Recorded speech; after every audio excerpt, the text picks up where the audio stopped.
Okay, we're gonna call this Board of Selectmen meeting to order tonight, September 26, 2023. President myself, Bob Carlson, the first selectman, also Selectwoman Nicole Porter and Selectman Brett Mastriani. We'll start with the Pledge of Allegiance.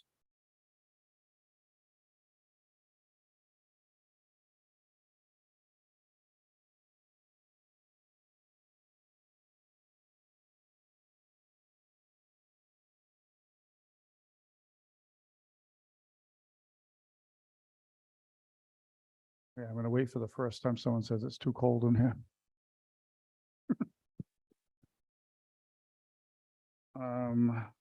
Public comment. Is there any public comment on non-agenda items? Mr. Murphy. Yeah, I just wanted to continue with a couple of comments from our previous meeting out there at roadside. I do think that enforcement should be part of the formula in determining whether there are speed humps. I think having a police presence once in a while will send a message to the folks that regularly travel that road, that the town is taking note of speeding if it's proven that that there's people speeding through there. I think the speed humps should be designed so you could safely go over them at 25 miles an hour. You shouldn't have to slow down to 15, 18 miles an hour to go over them. And I would ask that the selectmen get input from our emergency services, both the fire company and the ambulance association. That is a major thoroughfare for the emergency services vehicles going to half of the localities in town, half of the sites that they need to, and it will in fact have some effect on response times. And the selectmen have a public safety subcommittee. I think they should weigh in on it. I think by not including them in this decision, you are disrespecting them, seeing how they are putting in their time, donating their time to be on this committee, and this is that's something that should pass through that committee for a recommendation. That's all I have. Okay, thanks, Sean. All good comments. Any other comment? Okay, just in follow-up to Sean's comments, I'm thinking that we should probably put this on discussion on our October 10th agenda. And discuss, we discussed at the previous meeting, the putting up the box that the state's willing to give us to track number of cars and speed. I'm not opposed to having our state policemen spend more time on that road. That will include the traffic commission, and the next time they have a meeting, we'll include a discussion on that. And I think that pretty much covers all the bases. So why don't we discuss, Ellen, and there's a possibility of putting a stop sign on a three-way stop. So why don't we plan on having a more thorough discussion, and I might be able to, if that's October 10th, we might even have 1 week's worth of data, because the box is going to go in October 4th. So I'm ready. Next, selectmen comments, Nicole or Brett. Bob, if we can put, I'd like to put farmer's market on the next meeting as well about, there's talk of winter markets, try to hold them in here in this room. With this few vendors that we have that will commit to winter. We can put on the next again. What, last year, where was the market? Was it the Congressional Church? Correct. And that didn't, is that a bigger room than this room or no? No. So we'll discuss it, but you'd be willing to, if that's the case, you'll move the chairs, put them back, and Yeah. do It would be breakdown all and reset. setup. Yep. And we can put that on October 10th. That's Okay, fine. perfect. We'll talk about traffic and entering and how we're gonna have that. Okay. And then next, I just wanted to, I don't know if everyone's aware, but recognize Kasha Deshrafi as she was named Connecticut ACO of the Year on Friday. And I happened to be with the state animal control officer for this area earlier today, and she gave me the nomination letter. So I just wanted to read that quickly because it's now that she didn't let me know that this was written before we decided to have Kasha go full-time, but this was the nomination letter that ultimately got her as ACO of the year. Good morning. I'd like to officially nominate the North Stonington ACO, Kasha Deshraffi, to receive the honor of ACO of the year. While there's not one specific incident to cite when discussing my nomination, this individual deserves it for her intense dedication to both the citizens and the animals in her community. ACO Deshraffi is an amazing individual who goes way above and beyond to make sure her community, humans and animals, get gold level services. North Stonington recently recognized her as Citizen of the Year, which shows how much she's needed and appreciated in her town. North Stonington isn't a big city with multiple officers, full-time officers, or even a police department for support. ACO Deshraffi works alone, on call 24 hours a day, 7 days a week. While they do give her a vehicle, thank goodness, she is technically a part-time employee, but puts in way more than full-time hours. While this isn't considered a small town population-wise, it covers a vast amount of physical miles, causing the time invested in a single call to sometimes be great. Overnight calls, yep, she does that too. I think ACO Deshraffi keeps the phone next to her bed so no calls are missed. North Stonington's pound was closed several years ago due to its physical condition. So North Stonington has been using space in the Stonington pound since its closing. ACO Deshraffi travels to the Stonington pound at least twice a day just to care for the animals and make sure they are not just given the minimum care, but they receive mental and physical stimulation as well as a whole lot of love. But if more trips are required, then ACO Deshraffi makes it happen. Just the time investment in driving to the next town over is immense, but despite that, the care she gives to the animals in her custody is far beyond their basic needs. It doesn't matter if they are from one of her own cases or she's helping out another town by housing animals for them. Each and every animal gets everything they need to be happy and healthy, which we all know can sometimes be difficult in a pound setting, especially if an animal is there for an extended stay. ACO Deshraffi works hard to assist the citizens of North Stonington by following up on the animal control incidents, as well as to educate them on proper animal husbandry. She will help people in need and assist them when she can. Routinely, she will take sign-overs of not just cats and dogs, but livestock as well. Over the years, I've known ACO Deshraffi to have more than her share of cruelty / neglect and just plain crazy issues. It says in parentheses, I swear if you live in North Stonington, filter your water. Most of which she was able to resolve by good old fashioned talking and a whole lot of babysitting. Getting an owner to improve the care of their animal or sign it over is always the fastest and best course of action when possible.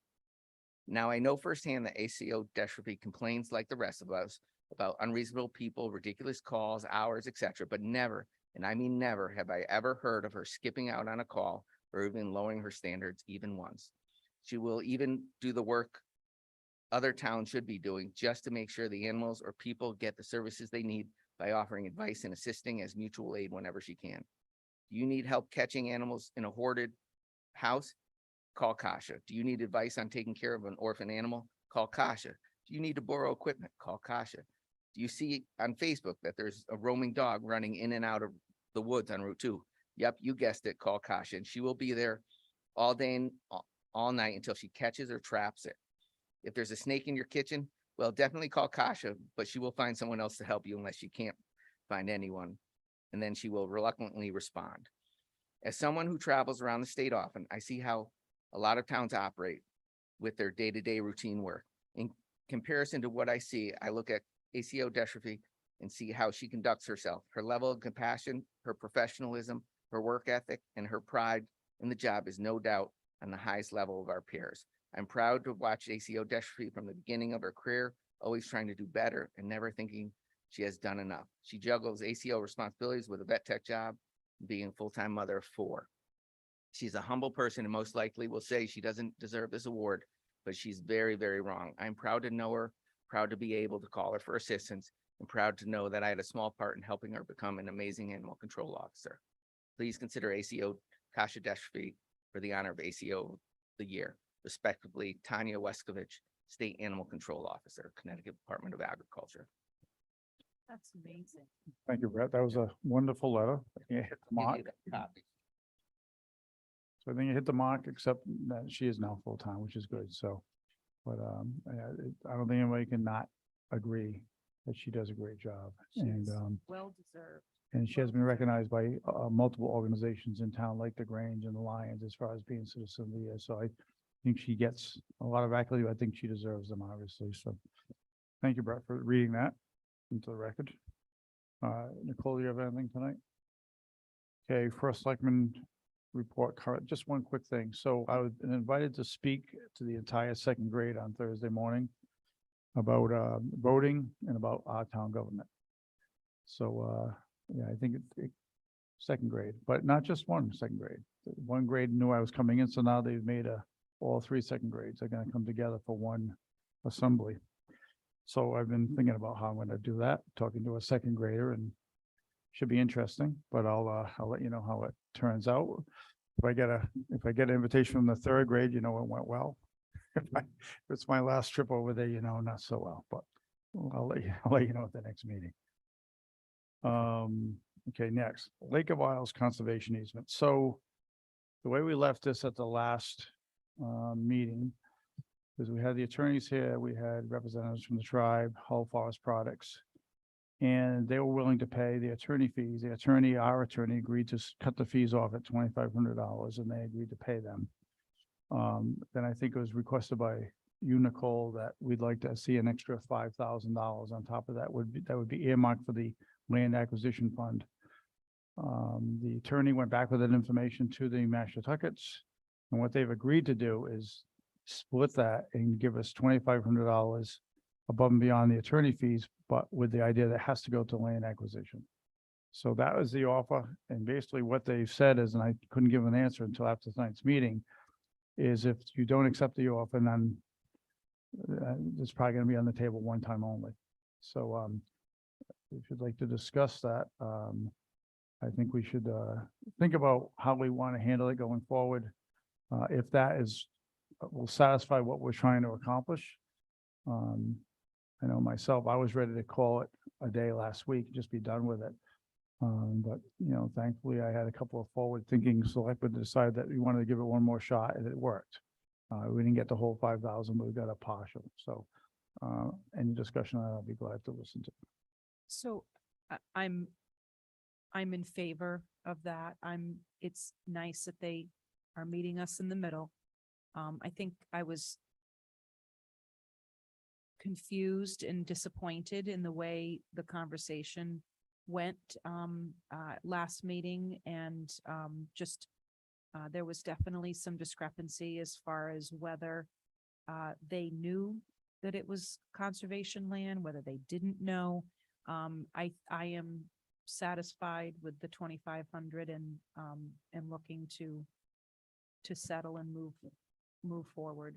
One thing to remember about the last meeting was that the gentleman representing Hull Forest Products are grievances against the tribe. The tribe is then, they're working with Hull. So what goes between Hull Forest Products and the tribe is up to them, but it was us and the tribe. So I know he was the one who did most of the speaking, but he wasn't speaking for the tribe, he was speaking for Hull Forest Products. It's the tribe who's agreed to this payment, so. Yes. Brett, do you have anything on that? No, I do think that's a good compromise, because I do know that there's a lot of work to go into rebuilding the wall, things like that. But to Nicole's point, I do think it's important to mention that there was the discrepancy of whether he knew it or not. And if you did look back at the meeting prior to that, he specifically says that he didn't know about it, and it was news to him. So, but with this settlement, I believe it's in our best interest just to move forward at this point and rebuild relationships. Yeah, And go from there, and also understand there is a difference between Hall and the representative there and Mashantuckets and the people that you've been dealing with, who've been really responsive to your concerns and needs. Even on that first tour when we went there, it showed that they were concerned, but there definitely is a difference between the two companies that we're dealing with. I Agreed. Agree. So, what I'll let the attorney know, we'll vote on this, but let the attorney know we've decided to accept the offer as is, but I also want to make sure that our Conservation Commission follows up to make sure that the walls do get rebuilt and that the diamonds, the blue diamonds, get put on the trees as we're told they're supposed to be. So, So do we need to make a motion like this draft motion, or are we waiting for a revise? I just think we could take a motion to accept the offer as delivered to me via Rob Avina. Okay, so move. I'll second. Okay, so we have a first and a second. Any other discussion, any public comment on that before we go further? Nothing online, Nicole? Christine, no, okay. With that said, all those in favor of accepting the offer as presented, say aye. Okay, 3-0. Now I'll let our attorney know tomorrow. Next, number 8, virtual net metering proposal. No, oh, no, excuse me, I'm sorry. No, Stones and Volunteer Fire Company per diem carryover request. So this is similar to what they requested last year. I pulled the minutes to the October 25th, 2022 meeting, where the request then was $4,490.12. It was motioned to allow the rollover balance to stay with the fire company. It was motioned by Brett, second by myself, and it was a 3-0 vote. This year, the firefighters are asking for a rollover once again. To share the amount of money is $6,119.20. Entertain a motion and discussion.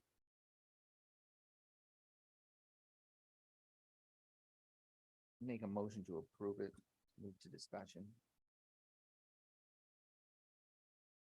I'll second. Okay, so Brett's a motion, Nicole's second, discussion. How, I'm just wondering, how does this affect, so we know that we used ARPA funds to fund the one position, correct? Hmm. Does this help offset that going into next year at all, or no? Because we're gonna have to either absorb that in our next year's budget or come up with other funding.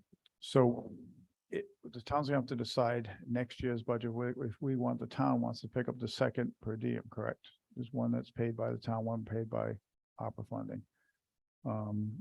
I think that this number, the 6,119.20, should be able to come up in that discussion. If the ask is 55,000, should it go down to 50 because we allowed this to roll over? That should be part of the discussion. Christine, do we have an accounting of the ARPA side of the funding for the position? I just wonder how the two differences work. So this 6,000 or so is out of the actual funding through the budget. What about the funding through the ARPA funds? So once we gave that 55,000 from the ARPA funds to the fire company, that's where it stops on the town side. They didn't tell us that they didn't spend it all. They are not asking to keep it because they were just given that as a separate allocation. The expectation is if they have any unspent funds from the regular general fund, that they're supposed to return it back to the town, which is why they're asking if they can keep this as carryover for different expenses, whether it's the taxes that they have to do or payroll or everything else that goes into this. But there was no reporting from them that on that separate 55,000. I kind of wish we had that so we can, Wasn't there a reason why we couldn't do it? Didn't we have to do it in the way we did it? Or do we have a choice in that? Was that done as the very first year, which I believe was the last administration, but didn't we have to do it as a donation or not a gift, but to the fire company, then Yeah. they would determine how to use it? And why was that? There was a reason for that, correct? Well, that's just how all the ARPA funds are. We give them to whatever so when we gave money to Ledgelight, it was up to them to use it for how they used it. Same thing with fire company or any other of the other funds. And we did with Pocketuck Neighborhood and a few other people we gave it to.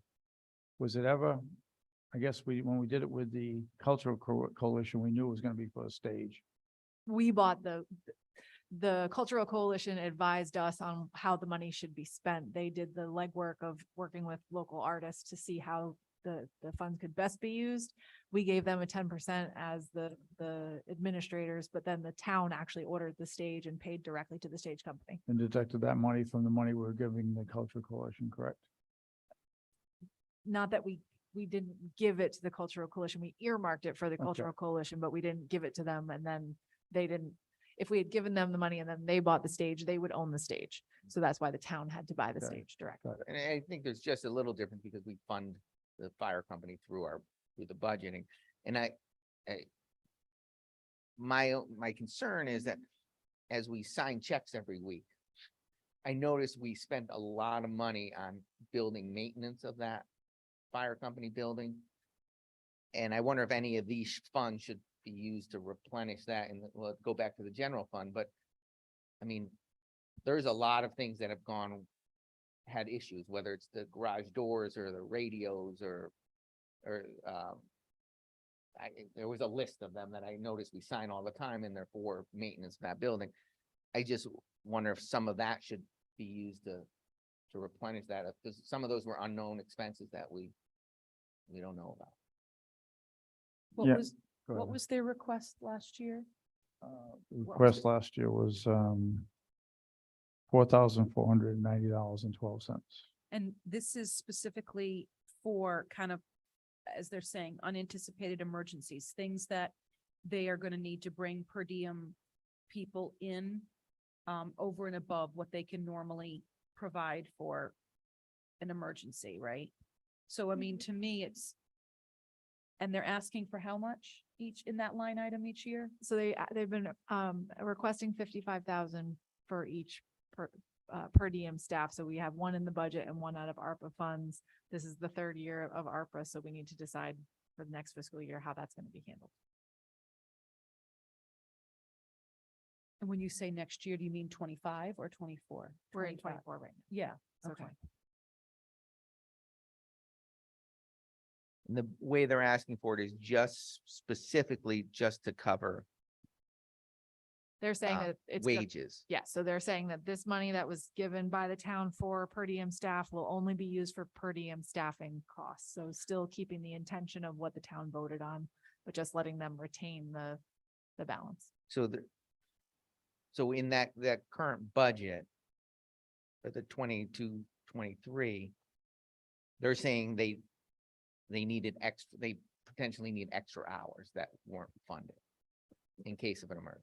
So they're saying in 22-23 they spent under 50,000. So they want to keep this buffer just in case something happens in the current fiscal year and they have to go over.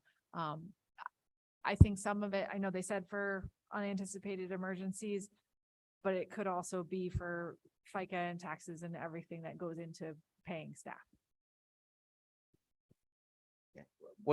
I know we did this last year as well. Do you know how much that was last year? Pay attention. I just asked that question. It Four was thou- 4,000 Oh, something. sorry. $4,400. I was reading the letter again and thinking. Okay. That's the third time. So, I mean, do we do this for any other organization that the town funds, allow them to carry over instead of returning to the general fund? We give everyone else money and never get anything back. The fire company are the only people that ever give us anything back. Well, there's commissions that give money Yeah, back. but we're talking about. No, this is, we cut the money to the fire company. They cut us a check back. Other departments have unspent funds.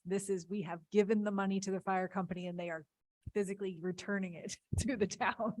So that they are the only ones that do that. We don't get it back from the library. Right, we don't get it back from the from library or the ambulance The association or school, I mean, the Board of Ed, I know has their they're not- unspent funds. Yes.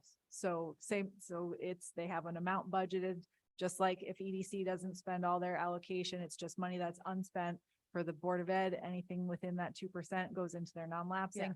Everything else, if it's the highway department, the assessor's office, just goes back into the general fund. But this is money that has physically gone out, but could come back.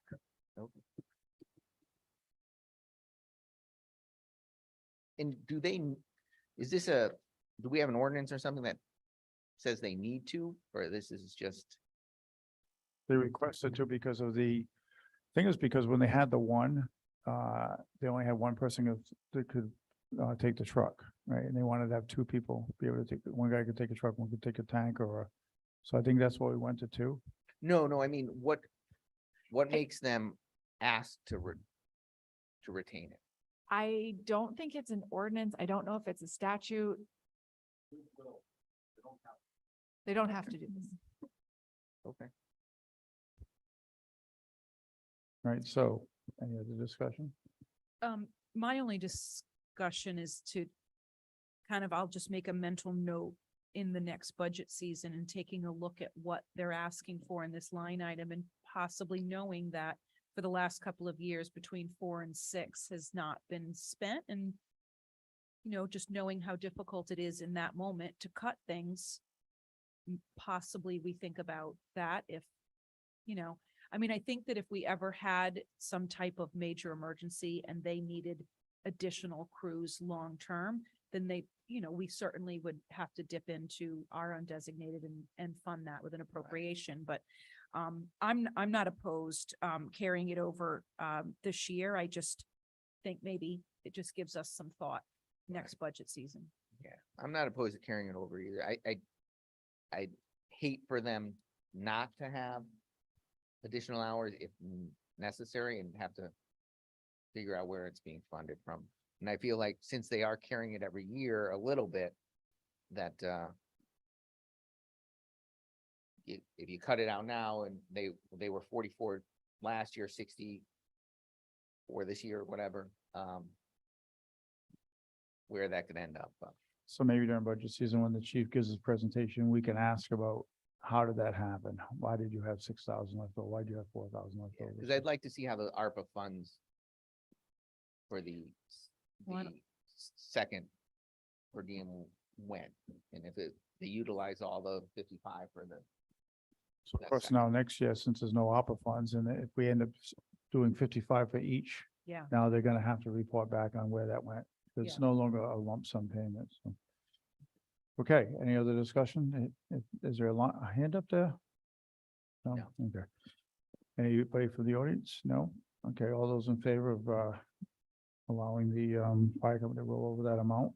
$6,119.20, say aye. 64. $6,119.20. You're How, mixing up your years. No, but you said 61,000. I got Oh, nervous. did $6,119.20. I'll, Aye. Aye, die. okay, I might have misspoke there. Okay, next, number 8, virtual net metering proposal. So the first time this came through the town hall, myself and Christine kind of pooed us like, yeah, okay, you're gonna give us something for free. This makes no sense. And I think Christine actually just pushed it aside.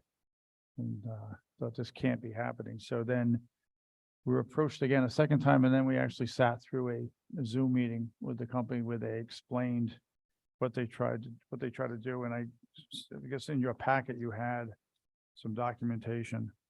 And Christine, can you just explain why this is not just like a free lunch? So basically, virtual net metering is, there are projects that are already being built in Connecticut, not a solar project in North Stonington. So this is not a new solar project. This is not an additional solar project. This is solar projects that are already being built in the state, need to have a municipality or some other entity to basically partner with them to take some of the credits from the power that they're generating. And it becomes a credit on our bill with Eversource. So basically, we do nothing, which sounds too good to be true, but I've sat through this twice and I've asked all the questions I can think of. But we do nothing and we get a credit on our electric bill. So we can spread the credit across up to 10 total accounts. It's a 20-year contract that we would enter into. And what we were approached was approximately $41,977 a year in savings that we could have across the town. So if we entered into this, we would work with the school and see what we could do with their bills so that they would see some of this benefit as well. And it's not just going to be on the town's accounts. We need to look at how much we're paying on certain accounts because of the existing solar arrays that we have. So some accounts may not be able to benefit as much as others, but we can, as I said, spread this across up to 10 accounts that we have through the town. So basically, it's just that we would be signing a contract to be getting this benefit. There's no investment from the town. We aren't paying any money. I know it sounds too good to be true. But I asked, what's the catch? Nothing, you don't get anything for nothing. And it's just, they literally cannot do these projects unless they have a municipality or someone else that is partnering with them and taking some of these credits. Because I don't know if it's the way the legislation was written or if it has to do with the ZREX, but you have to have a municipality to partner with to be a part of this program.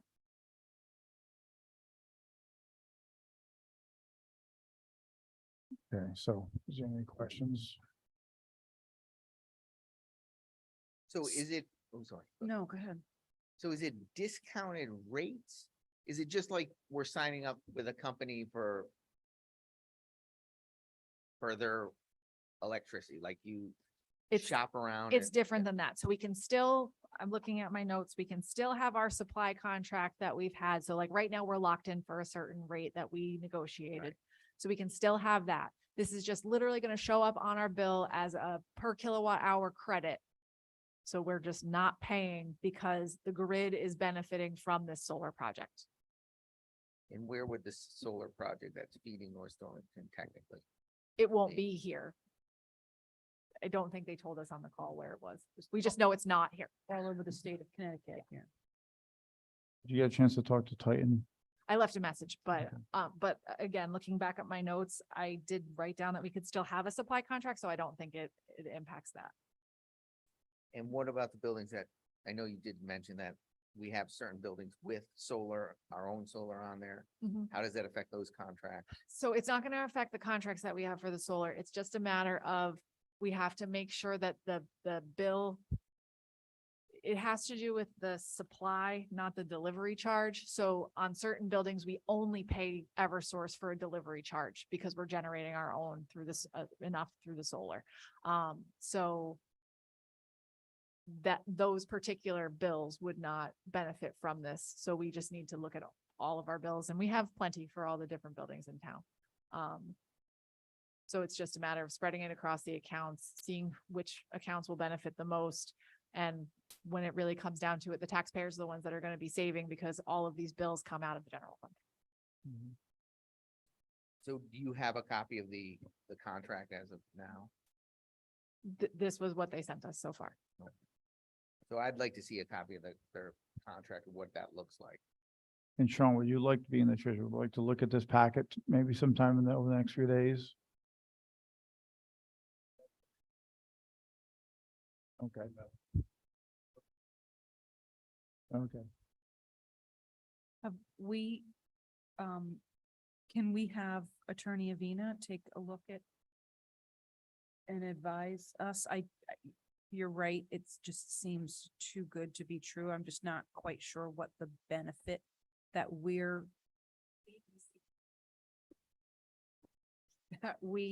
are providing to the company. And 20-year contract is a long contract to be in something. And I'm not discounting that you sat through, the educational, it just makes me nervous. Is it something that we think that? There's Okay.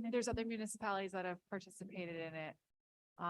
They sent us a list today with references, so I can forward that, in case you guys want to. Brett, I don't know if you want to reach out to one or more of the people. So they gave us contacts for the town of West Hartford, city of Bristol, and city of Branford that are all, entered into agreements in 2022. Yeah, I'd like to see the information stuff, because as you look them up, I see that they did do a few solar projects in the area, like at the aquarium and stuff like that, but I don't see much. I haven't seen anything about this type of agreement that they've had, so I would just like because I agree, 20 years is a long time. The energy market is crazy. It seems like it's always changing, so what sounds like a great deal right now, in 5 years might not be such a great deal, and what's our out of this? contract? And one of my other questions is, how did they seek us out? How did we hear about this? They reached out via phone a couple times, and as Bob said, I ignored them for a bit, because I was like, first of all, I was like, we already have solar, we're already in power agreements. No, we don't have time for this. And then I answered the phone one of the times that they called and said, well, this doesn't sound right. This doesn't sound, no, explain it again. And so we went through it a few times and said that, I said, okay, I'll do a presentation. So I sat through the presentation, and then I said, well, Bob needs to hear that. So why don't we see if we can get a copy of an actual contract, have the attorney look at it, and then Brett, if you want to, put it out also. Yeah, I just like to read through it, sure. Okay, so we And then can is it request that. possible to have you reach out to Branford, or That's what you would do. you're gonna do? Yeah, I Okay. could do that. Okay, Yeah, I just forwarded both of you the contacts so that you have it, Nicole, just so you have it as well. thank Yeah, you. because if you just look at them quickly, there's a lot that towns that entered with them for solar arrays on their property to lower their bills, but I don't see anything about virtual net meter. So I So- just would like to. The virtual net metering program, if you remember when the town was talking about building a solar array on the property on Winnechaug Hill, that was part of the virtual net metering program. And, they explained to me through this company that the program itself has been completely overhauled, by the state. So I think that's why now they need to have these partners to basically offload the credits, because the state's requiring them to do that in order to move forward. Okay, so why don't we wait to get the contract, let the other selectmen read it, and we'll go from there. Brian did have a hand. I don't know if he still has a comment. Is he on there still? Brian? Yeah, you're talking about locking in for 20 years. I know because I got solar panels. Mine change all the time, but I got a lower rate than Eversource. Eversource gets pretty high at times. And, yeah, I think you really check into what they're trying to propose, because they could go skyrocketing way high. I don't like the way they do business sometimes with saying, oh, we're gonna lock you in for 20 years for this, and you might find out you can get it like a lot cheaper within that 20 years, but then you're locked in for 20.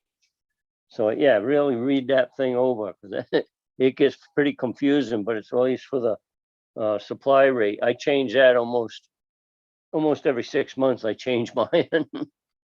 So I'm just saying that watch that lock in for 20 years. That's a long time. I'll be Thank you, Brian. Yeah, I think we'll vet it out completely before we make any decisions. We'll come back to the Board of Selectmen for another discussion and vote, but we'll have more information then. But thank you. Sean? Just wanted to make one comment, and this is the state's way of forcing solar projects, solar fields in municipalities across the state. By towns signing up for this, basically the state is justifying a demand for these solar arrays and for what they're doing as far as they have complete control, as we know, about where they go. So if we are participating, we would be participating in that and having another community being forced to have a solar array in their area because there is a demand. There's a need. We say there's a need for so much, virtual metering in the town. And they justify their project, that the siting council justifies their project that way. I just want you to keep that in mind. I mean, yes, it's free money for the town, but at the same time, it's justifying projects that other towns may or may not welcome in their communities. Makes sense. Thanks, Sean. Okay, so we're gonna just table it for now and bring it up again at a future meeting. We'll get some more information. And Sean, that's a good, I was actually thinking the same thing. Is it a demand that, are they creating a demand to then allow them to build more? So could be. One other thing, is it something that there's other companies that if we do go this route that we should talk to make sure it is the best deal for the community? I don't know of any I other don't know company. either. Yeah, I think it just has to do with what projects they are looking for that need this offset. So like they have these two systems that make up that 41,000. I don't know other companies that we would contact or how we would find what kind of credits that they have to offset. And when I talk to the, my Farm Five and see if they have been approached by this company and see if they have pushed to the side or where they haven't been approached, but it's weird they went from West Hartford, Bransford or wherever, and then they skipped all these towns and came to us. Like almost into Rhode Island, right, where, so you wonder how many towns said no, or, and why did we get asked? Because there's a good question here about why us? You know, so, okay, great. Nothing else on that? Old business. Demolition of the one-story 298 Norwich Wesley Road. So I met with Bob Gervasini and Eric, who was their foreman of the project. We walked the field, talked about water problems in it, topsoil issues, seed issues, the way the water runs during a storm. We also, Bob went over we think it's some duplication of invoices, and Eric agreed they were. So there is some duplication of invoices. There's some, which means that some of the overhead and profit then would have to come down because it'd be 10% of the new number. And Best Tech's looking to see what they can do to fix that grass area if we wanted them to do that. So right now we're waiting for Bob Gervasini to go through the balance of the bills. So there's a couple of invoices that we can read to get those sent back to us. Then he'll make recommendations on where we stand. Talk to Attorney Avina about it. We'll go back to the Board of Selectmen. We'll decide how we want to handle it. Go from there. But at least we got Best Tech here last Friday, and it was a good conversation. And we already know we're better than we were a week ago, just by getting the duplications off. So. Vacancy appointments, I have nothing to share at this moment. ARPA fund update and discussion, there's been no change. Land and Conservation and Development, Juliet was in last Friday. She's now going through the task of putting all the information we've compiled over the last 3 or 4 months together. Getting new photographs, she's getting mapping. We've got the COG helping her with mapping, since we don't have an IT person. And she hopes to have something to roll out to the Planning and Zoning Commission shortly, right within the next few weeks, so. And I guess we're at number 10, minutes. Did I miss something? I feel like it's way too early in the night to be hitting minutes. I'll make a motion to approve the Board of Selectmen's special meeting held on September 12th, 2023 at 6 p.m. at the North Stonington Education Center as written. A second. Okay, any discussion? Hearing none, all those in favor say aye. Aye. And then I'll make a motion to approve the minutes from the Town of North Stonington's Board of Selectmen meeting held on September 12th, 2023 at 6:30 p.m. held here at the North Stonington Education Center and via Zoom as written. A second. Okay, Before I have a discussion. any discussion? I believe we should be moving our minutes up to like under number 3 going forward. Just so you Okay, know. is there a reason for that? Because or- that's Robert's rule of order. That's how minutes are supposed to be at the start of the meeting. I'm not sure when I know we've been always doing them at the end. I don't know when that changed at some point. But doesn't I just matter feel like today. we should move them up there. So if There's there's ever any. There's a reason you for know, that. You're telling me there's an actual reason to move up. There is a reason, because That's the proper order of an agenda by Robert's Rules of Order. by Robert's Rules of Order. Yeah, I'll take your word for it. I have no issue with that, so we'll note that. So it'll be after public comment, correct? Yeah. Perfect, all right. Speaking of public comment, we didn't Oh, approve that. did we not vote? We didn't vote. No, we just need to vote now. All those in favor of accepting the last set of minutes, Nicole, put forward, say aye. Aye. Aye. Okay, now, public comment. I wasn't, didn't want to force you into public comment, I just, Following the paving project in Kingswood, the curbs at the beginning of Kingswood Drive have not been replaced, as I have told Bob in the past. Part of our planning and zone, or our planning subdivision regulations have curbing as a requirement for new subdivisions, if one were to be put in like Kingswood. You may notice Holly Lane. You ever know that was one of the ones under the first, when it was first introduced into the regulation. That's actually granite curbs all the way around, but I don't think zoning requires granite curbs. But what I'm thinking is, why wouldn't the town replace the curbs that were there if indeed at the same time they're requiring subdivisions to put them in when they get a subdivision approved? I know the foreman is against putting them in because of snow plows or whatever. And I don't, yes, there's a lot of things that are obstacles to snow plows. But I think the beginning in the neighborhood looks better to have curbs at the beginning of the neighborhood. And I think the town should put them back there, especially since we require new developers to do the same. so have you heard from somebody that we weren't doing that? Yeah, you told me, I complained, I noted to you that they weren't replaced, and you informed me that they would not be replaced because of Donnie Hill was against them. That's because what of plow. that's what I said, that they weren't good, Yes. because I thought they were still in the discussion. You talked to me about a parking sign that was crooked, which we fixed. Oh, that was on another occasion. Then you talked to me about the fence that was The- falling the- apart that we're fixing, right? The no parking sign has not been fixed. It was stood up with some rocks and has fallen over again. Has it fallen over There's yet? it seems that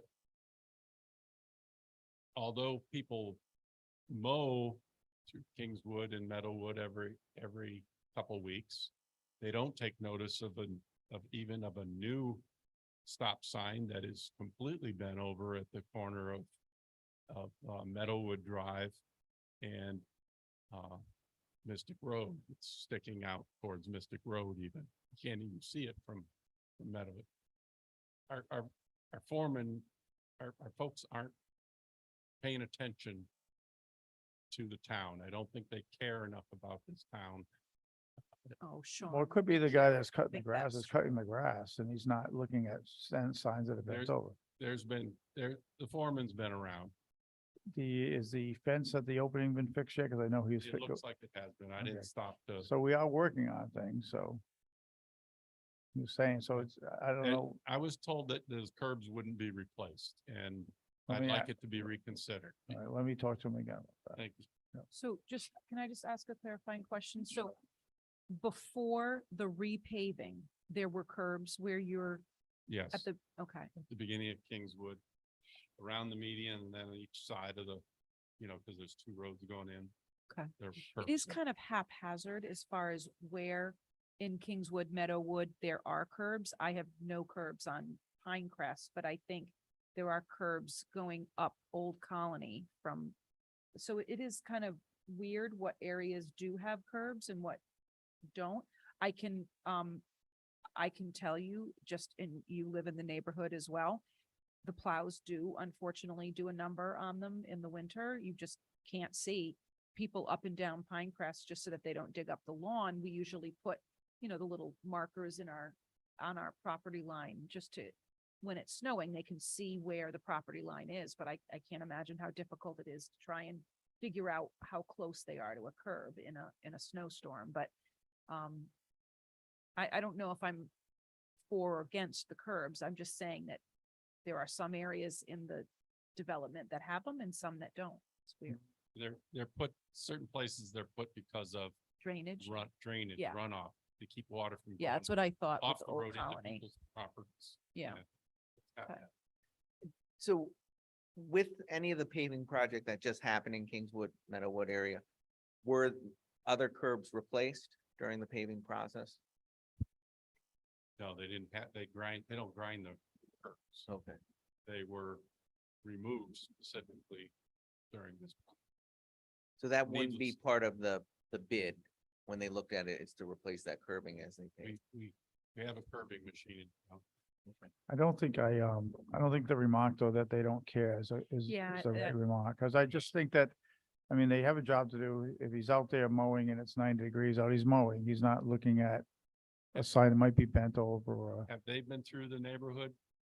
Paying attention after the paving to see that in every corner, there seems to be sod removed up into somebody's yard and millings in the place. And in some places, there's actually chunks of pavement stacked in people's yards. No one, has enough courtesy to go and see that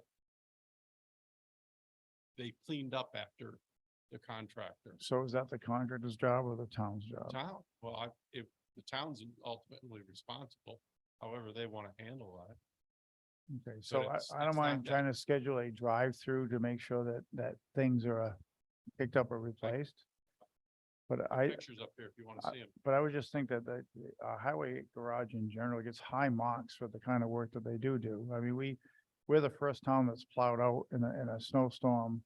We have, guys do yeoman's work on trying to get grass cut over, over the, guardrail mowers. So it's a never ending job and in the summer, as soon as you get done cutting, you'll start again and where you started. So it's just, I think overall, our guys do a really good job and I don't think it's fair to say that they don't care about what they do. It has to do with leadership.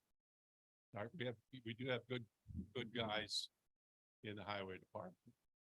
It has to do with Well, I would have to, oversight. I think I would have to disagree with you on that also.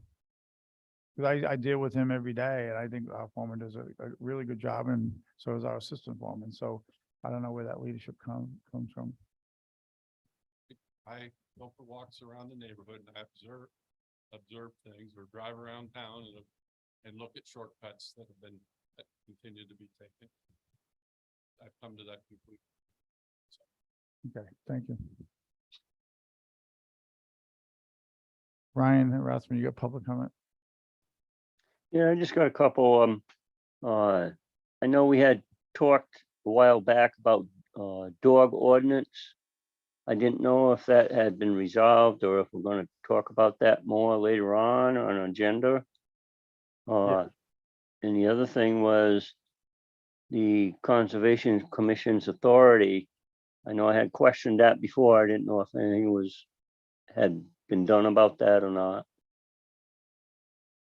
So we haven't rescheduled the discussion on the dog. You're talking about the leash versus non-leash. Yes, We have not rescheduled that yet, Brian. okay, As far as the Conservation Commission, I think the agreement we have with them is anything that they want to do in town, that has to come to the Board of Selectmen for approval because they're an advisory board. So is there something other than that? well, I think if there's, I'm particularly, one item is this bicycle trail that they want to put through in the motocross thing. I just feel that I understand that people, motocross can go on any road. But I mean, if there's gonna be a club that comes up through and uses our town, I think there's gotta be certain roads that are off limits. Maybe certain times of years, like when the farmers are cutting corn or hay or something like that. I just think we gotta take a good look at that before we open up and advertise our town as a motocross town. So I know, And I think it should be a public thing, not just the Conservation Commission. so I know the state's putting in some gates, two in particular, not far from your house, one at the very end of Fowler. passed, I can't think of the people's name that have the event farm, Yes, Bridges. right? The state's putting up a gate to keep people going through the state forest onto that road. And there's Okay. another one where Grindstone and Hangman Hill meet. Okay, There's also gonna be a gate farther down that road too, where it looks like you can drive straight, but you can't. Just to keep bikes and all terrain vehicles off the road. So okay. that just happened in the last couple of weeks that, Do you know if they're gonna put one up on Wyassup Road? I know the state forest comes in, well, the one down here goes in about 4,500 feet, and then you hit the state forest. I didn't know if they're gonna put a gate, the state would put a gate up there that would stop people, because if they come from the other side, they're not gonna see a gate until they get to Grindstone. If they have it up on the state land up there where it meets the private land, that would deter them somewhat. Because I've seen some, a lot of times they'll go around or they go through byways and, just gotta, they the just state should mentioned, definitely put a couple of gates up in there, I think. you just mentioned those two for now, Brian. I can inquire if there's gonna be any more. Okay. I'm just wondering, because I know a lot of people I've talked to, they really don't want to have motocross go by the farms or through the houses, or through the pastures even. But thanks anyways. I just thought I'd inquire about it. Great, thank you, Brian. All right. Okay, any other public I comment? have one public comment. I thought about after hearing the highway discussion, because I videoed the other day. So my new driver in my household is driving down the road at night and I'm in the passenger seat. I'd like us to look into that new line striping that we're doing. I know we waited and there's one that was supposed to last 10 years. I worry about the reflectability of that, because the one on Northwest Corner at night, you can barely see it. I'm trying to focus on it. You really can't see it. So we're doing one line there, but for especially a new driver, it's really difficult. You can't see it. I did a video, I can send it to you guys, but I noticed, But I live on that road. I know, I don't need a video. that's true. Look at it on the way home tonight. But I know, Preston just relined Button Road or Swantown. They're part of Swantown with 2 double lines, super bright, super reflective. So I don't know if it's because it's on, because we just chip sealed it. I don't know if it's because it's on chip seal that there's no reflect, but it's so dull, you really can't see it. And before we start doing all the roads with this new stuff and spend the extra money, I'd like to see if there's Have you something- noticed any other roads, like a non-chip seal road? Have you noticed? that? I don't know which ones were relined. I just know Northwest Corner was relined not too long ago. Main Street. Okay, Yeah. so Check that on the I'll way check out. that out as well. But if you can talk to the highway to see if they've noticed anything, but it's, there's a big difference between the Preston stuff and the stuff we're using. Okay, but they did tar theirs, right? That Yeah, road? they did tar theirs. Yeah. Okay, anything else? Then our next meeting will be October 10th. And I'll take a motion for adjournment. Oh, I'll motion to second. adjourn. I'll second. Second, okay. All those in favor say aye. Aye. The time is 7:30, 7:29. Thank you.